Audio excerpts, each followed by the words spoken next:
sitting in a yard shop waiting for the mechanics to get you in on a dirt road on 97-degree temperature.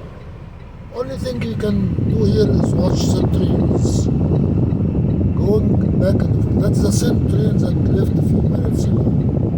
So I just changed the rails. You have to go all the way to the front and get to the, what you call it, the fork, and change to another side. It can be now an offset to the other train in the opposite direction to pass.